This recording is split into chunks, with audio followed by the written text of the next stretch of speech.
Abdou Khadre Ndiaye, maire de la commune de Gaya, président du comité de pilotage de la première édition du Forum du Waalo. Alors, pourquoi le choix du Waalo dans le développement économique? Oui, vous savez, d'abord, nous nous réjouissons de cette ferveur, de cette communion et de cette mobilisation exceptionnelle qui témoigne de l'engagement de cette communauté autour de l'identité qui nous lie par l'histoire et la géographie, qui est le territoire du Waalo. Le Waalo, comme nous l'avons dit et comme ça a été esquissé dans le premier panel en plénière, nous savons déjà dans les grandes lignes que le Waalo, en tout cas, est, en tant que département, malgré sa taille entre guillemets marginale au vu de l'importance des autres tailles physiquement des autres départements, malgré sa population relativement moyenne, a une contribution d'un point de vue économique, social et même historique. Cette contribution, elle est très importante. C'est vrai que nous sommes à l'ère du global, mais dans le cadre du local.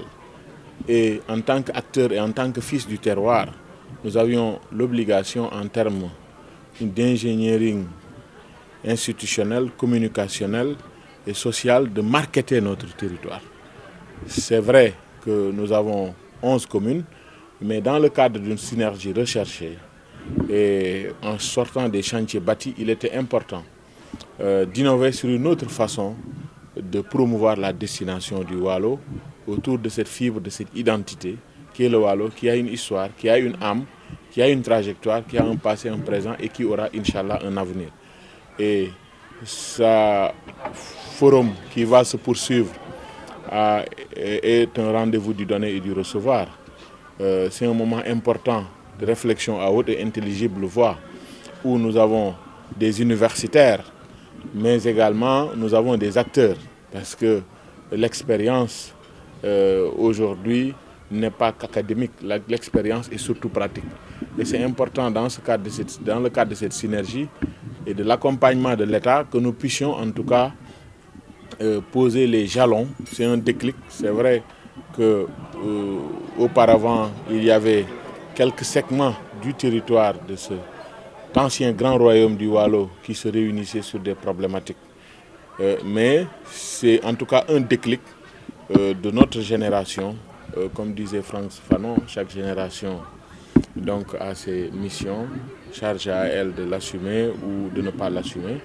Et je pense que là, sous le leadership du président Macky Sall, quand même, qui est le président de la République, et si nous parlons de territorialisation des politiques publiques, nous savons que nos collectivités et nos terroirs ne sont pas suffisamment dotés de ressources.